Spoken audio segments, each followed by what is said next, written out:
사실 2년 전만 해도 파마리서치 주가가 10만 원이 채 안 되던 시절이 있었는데 올해 하반기 유럽을 진출할 예정이고 미국 같은 경우에는 매출 비중이 10%를 넘었습니다. 어떻게 보면은 진짜 메이저 시장인 유럽하고 미국을 이제 제대로 공략을 하고 있구나라고 본다면 중장기적으로도 계속 좀 상승할 수 있는 여지는 있다라고 말씀을 드리고 있습니다.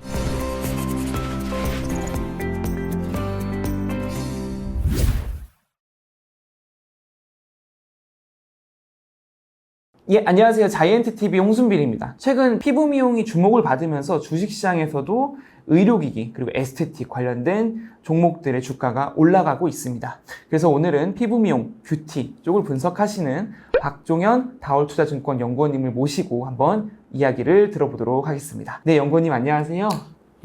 안녕하세요. 다올투자증권 박종현 연구원입니다. 네, 이제 박정현 연구원님하고 이제 기업들 분석 한번 이제 말씀들 들어볼 텐데, 최근에 이제 주목받고 있는 기업 중에 하나가 연어 주사로 이제 유명한 리쥬란 제조사인 파마리서치인데요. 근데 투자자들의 관심이 굉장히 좀 뜨거운데, 그럼에도 불구하고 파마리서치라는 회사가 좀 어떤 회사인지 모르는 분들도 좀 계실 것 같아요. 왜 이렇게 주목받고 좀 어떤 회사인지 좀 말씀해 주실 수 있으신가요? 그 말씀 주신 것처럼 우선 파마리서치 같은 경우에는 본업 같은 경우에는 의료기기, 의약품, 그리고 화장품까지 보통 3가지 제품을 판매하는 회사라고 보시면 될 것 같아요. 그래서 처음에는 의료기기 유통업으로 시작을 했다가 현재는 아까 말씀 주셨던 리쥬란이나 콘쥬란 같은 이런 의료기기 제품들이 좀 대표 제품이라고 보시면 될 것 같고, 이 제품에 대한 성분 같은 경우에는 그 연어 DNA 분절체인 PDRN이라는 성분을 좀 주요 성분으로 하고 있습니다. 그래서 파마리서치 같은 경우에는 PDRN이라는 성분을 국내에서 최초로 상용화시켰고, 그래서 이거를 가지고 스킨부스터라는 제품을 제조를 했습니다. 그래서 스킨부스터 같은 경우에는 최근에는 이 개념이 조금 많이 익숙해졌기는 했는데, 조금 축약해서 표현하자면 피부 영양제라고 보시면 될 것 같아요. 그래서 우리 피부에 조금 그동안 부족했던 영양을 직접 주사를 해서 피부결이 개선된다든지 이런 제품 이러면 보실 것 같고, 최근에 각광받았던 이유에 대해서 말씀을 주시면 한 2단계가 있었던 것 같습니다. 첫 번째는 어쨌든 코로나 팬데믹 이후에 어떻게 보면 국내에서도 이런 보복 소비 같은 팬텀이 나타났고, 그러면서 국내에서 피부 미용 시술 자체가 굉장히 대중화됐던 시기가 나타났습니다. 이게 20년을 지나서 21, 22, 23년까지 나타난 트렌드인데, 그때까지만 했더라도 국내 위주로 이런 파마리서치 리쥬란이라는 제품이 인기를 끌었다가 2023년 이후부터는 이 제품이 본격적으로 해외를 나가는 시기가 되었습니다. 그래서 25년, 특히나 올해 주목받고 있는 건 해외에 리쥬란이라는 제품이 수출되는 것도 그렇고, 그리고 최근에는 의료관광, 뒤에서도 말씀을 드리겠지만 의료관광을 오는 해외 소비자들이 가장 각광하고 있는 제품이 방금 말씀드린 이 리쥬란이거든요. 그래서 이것들이 국내에서 소비, 그리고 이게 확장해서 해외 진출, 이런 것들이 좀 파마리서치를 최근에 좀 주목하고 있는 이유라고 보시면 될 것 같습니다. 말씀해주신 대로 좀 리쥬란이 굉장히 주목을 받고 있죠. 조금 더 디테일하게 여쭤보면 이 리쥬란이라는 건 아까 말씀하셨던 연어에서 추출한 PDRN, PN 성분 이런 것들이 좀 들어간 그런 제품이라고 알고 있는데, 이 제품들이 기존에 이제 필로르가 주사라는 그런 것도 있는데 좀 차이가 어떤 게 있는지 좀 한번 여쭤봐도 될까요? 네.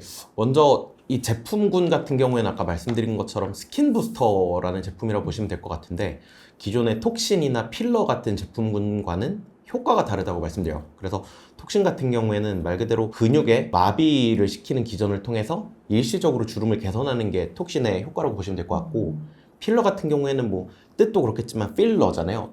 얼굴에 물질적인 수복을 해주는 물질입니다. 그래서 내가 약간 그동안 약간 움푹 파여있는 부위 같은 거를 채우는 제품이라고 보시면 될 것 같고, 그러면은 스킨부스터 같은 경우에는 이 2개의 제품이랑은 좀 개념이 다른 것 같습니다. 그래서 스킨부스터 같은 경우에는 우리 피부에 영양을 채워주면서 피부결들을 개선하는 이런 제품이라고 보시면 될 것 같고, 방금 필로루가 제품 같은 걸 좀 말씀을 주셨는데, 국내 의료법상에는 의료기기로 허가된 제품들만이 주사가 가능합니다. 그래서 화장품 같은 경우에는 피부에 주사하는 건 국내에서 아직은 불법이거든요. 그렇기 때문에 리쥬란 같은 경우에는 우리가 피부에 주사를 할 수 있는 합법적인 의료기기 스킨부스터라는 점에서 기존에 있었던 제품들과는 조금 차이를 두고 있다라고 말씀을 드리고 있습니다. 처음에 말씀해 주셨던 것처럼 좀 리쥬란이 지금 국내 시장 말고 좀 해외로도 좀 뻗어나가고 있다고 그렇게 좀 말씀도 하셨고, 실제로 좀 수출량이 늘어나는 데이터들도 보이는데, 사실 국내 어떤 이 리쥬란이나 이런 제품들이 글로벌 시장에서 어떤 좀 강점을 갖고 있는지도 한번 궁금합니다. 저가 아까 소개해 주신 것처럼 피부 미용 섹터를 주로 담당을 하다 보니까 국내 시장의 경쟁력에 대해서 좀 많이 질문을 주십니다. 그랬을 때 우리나라 같은 경우에는 이런 피부 미용 시술 횟수 자체가 다른 나라들 대비 침투율이 굉장히 높거든요. 그랬을 때 이거에 대한 장점은 결국 다른 국가들 대비 제품이 더 경쟁력 있는 제품들이 빠르게 피드백을 받고 출시한다는 게 좀 장점이라고 보시면 될 것 같아요. 그래서 뭐 굉장히 우리나라에 수준 높은 뭐 의사분들도 계시고 그래서 이런 제품들이 개발이 됐을 때 사실 5년 전만 해도 스킨부스터라는 제품의 개념 자체가 아직 시장에 도입은 안 됐었습니다. 근데 우리나라가 이런 피부 미용 시장을 선도하고 있다 보니까 한국에서 썼던 제품들을 이제 뭐 이머징 국가들, 뭐 브라질이나 아니면 태국 이런 동남아 남미들 위주로 진출을 했다가 파마리서치가 하반기에 유럽을 좀 진출을 예정을 하고 있어요. 그래서 어떻게 보면 순차적으로 이렇게 진출하는 뭐 그런 시기를 목전에 두고 있다라고 보시면 될 것 같습니다. 파마리서치에서 만든 리쥬라는 화장품 브랜드들도 있잖아요. 이제 뭐 시술하고 그러고 나서 화장품을 바르는 그런 어떻게 보면 일련의 플로우를 만들기 위해서 화장품을 출시한 거라고 개인적으로 그렇게 생각을 하는데 실제로 맞는지 그리고 이에 대한 성장성은 또 어떻게 보시나요?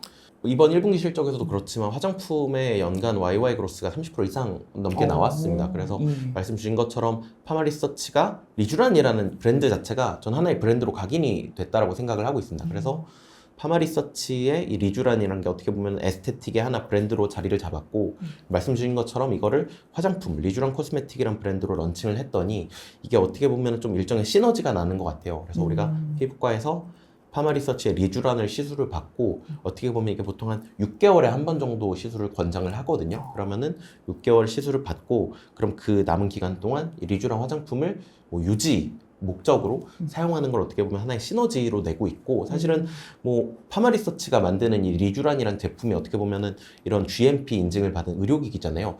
굉장히 수준 높은 뭐 이런 품질 관리를 거쳐서 나온 제품이기 때문에 그런 회사에서 만든 화장품이라면 어느 정도 좀 퀄리티가 있을 거라는 그런 인식도 저는 좀 작용을 하고 있는 거기 때문에 이런 의료기기 리쥬란과 화장품 리쥬란 코스메틱과의 좀 이런 시너지는 충분히 뭐 잘 작용하고 있다라고 보시면 될 것 같습니다. 네.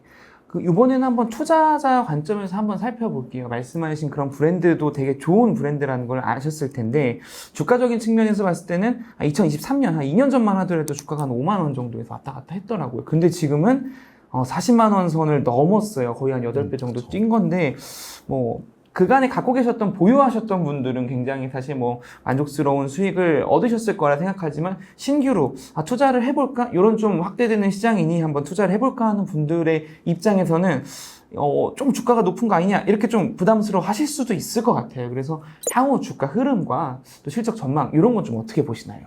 말씀 주신 것처럼 사실 2년 전만 해도 파마리서치 주가가 10만 원이 채 안 되던 시절이 있었는데 그때 파마리서치와 지금 가장 다른 건 전 해외 진출 가능성이라고 생각을 합니다. 그래서 사실 이 리쥬란이라는 제품이 사실 통증이 어마어마하거든요. 그래서 제가 담당하고 있는 이 의료기기 중에서도 가장 아픈 편인 것 같아요. 근데 이 제품이 과연 해외에서도 통할 수 있을까라는 게 어떻게 보면 그동안 파마리서치의 좀 리스크 포인트였는데 이게 말씀 주신 것처럼 23년만 해도 파마리서치의 해외 매출 비중이 채 30%가 안 됐고 전체 매출 비중에서 그런 매출 중에서 중국 매출 비중이 굉장히 컸습니다. 그러다 보니까 이게 뭐 중국 같은 뭐 단일 국가는 진출은 했는데 과연 다른 국가들 진출을 할 수 있을까라는 게 어떻게 보면 23년부터 좀 입증이 됐던 것 같아요. 그래서 23년 같은 경우에는 태국 시장에 진출했을 때 굉장히 좀 성공적인 결과를 거뒀고 24년 같은 경우에는 뭐 많은 국가들에 진출을 했습니다. 그래도 뭐 동유럽이라든지 호주, 뭐 인도네시아 뭐 이런 국가들에 진출을 했는데